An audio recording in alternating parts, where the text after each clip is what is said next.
Welcome back to the story of Otto the Great, everybody.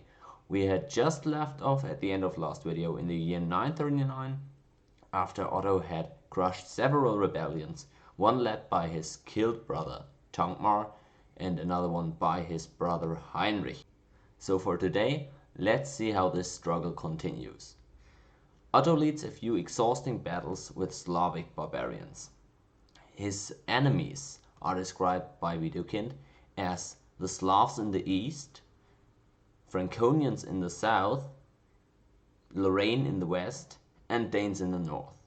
Of course, Lorraine and Franconia are still duchies of his realm and he has support there, but powerful people in these duchies have proven to be not the most loyal to him and have in fact led or participated in the rebellions against him, so he cannot trust these people there, and there's continuous upheaval coming from there. At least though, he succeeds in a brilliant coup in the east. Tugomir, who is a Slavic hostage of nobility, is paid by Otto and then sent back home to his Slavic lands.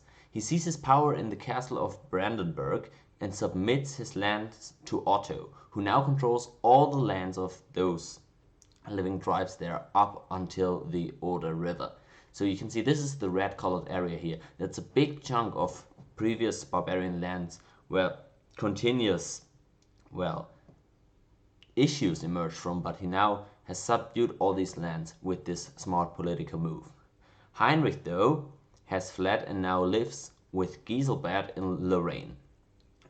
Giselbert being Otto's enemy, but at the same time his brother-in-law. You see here once more in this family tree he has two enemies who are supposed to be rather close to him, but still trying to take the power from him.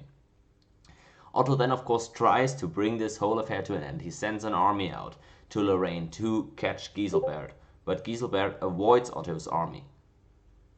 The countryside though is ravaged, but while Lorraine isn't necessarily the heartland of Otto's kingdom of East Francia, he tanks his reputation considerably by wreaking havoc over his own people. Remember, Lorraine is a part of the kingdom at this point, so him going there, trying to subdue the duke of the land, and then forcing his hand essentially by ravaging his own people is a very difficult endeavor to go through if you're the king and if you're very dependent on having support from all your people.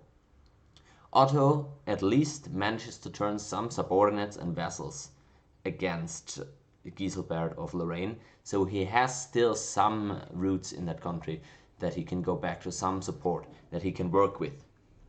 Eberhard, remember from last time, who's the Duke of Franconia, who had previously supported Thankmar in his struggle to seize the throne and secretly plotted with Heinrich, rises again and now also openly opposes Otto. This triggers a multitude of bishops and vassals to turn against Otto. Look at this map now. 2 out of 5 out of the duchies are now in open rebellion against Otto. Imagine if 2/5 of the United States, that's 20 states of the United States, rebelled against the sitting US president. This situation is very comparable to the American Civil War actually. And the situation is more than dire. Heinrich and the Dukes of Franconia, as well as Lorraine, have a great leverage over Otto. Only through extraordinary leadership, politics, and charisma can Otto manage to keep his army and the remaining supporters loyal. Finally, though, the events culminate at another battle at the Rhine River, where Duke Hermann of Swabia defeats and kills Giselbert and Eberhard. During the battle, Heinrich ends up fleeing to West Francia in the same year of 939.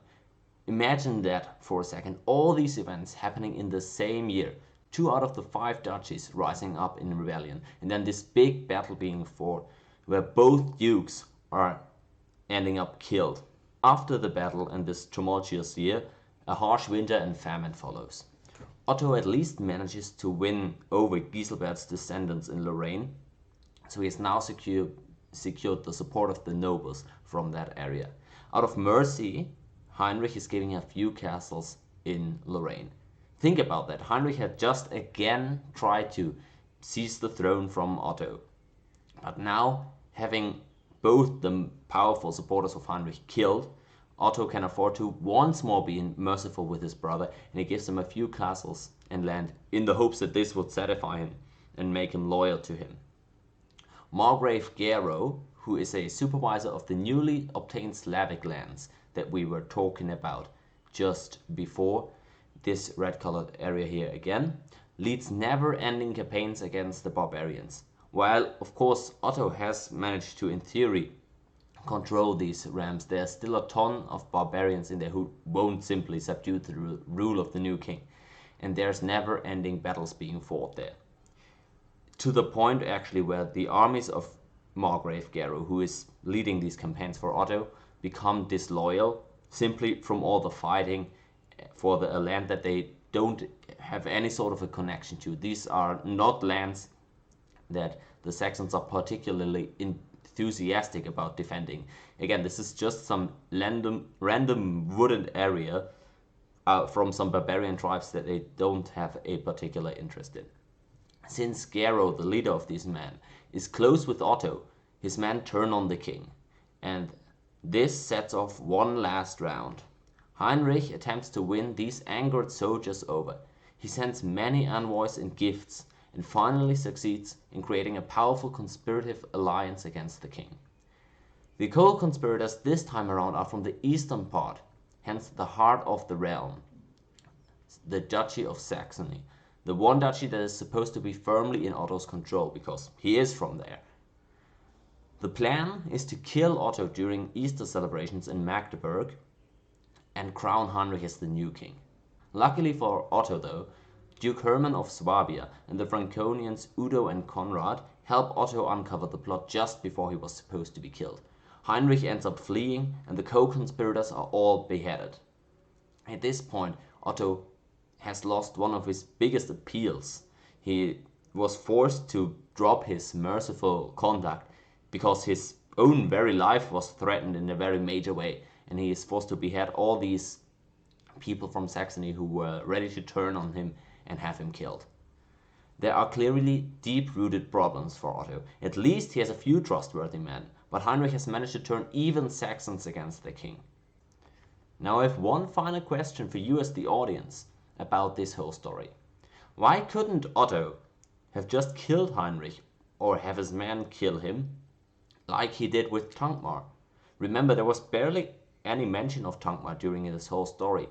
He set up a rebellion, he was crushed, and he was killed in the battle by Otto's men. Why is Otto seemingly voluntarily going through all this struggle, all this intrigue, all these battles and bloodshed with his brother Heinrich? Why can't he just have him simply killed like he did with his older brother? I'll give you the answer on that in the next video.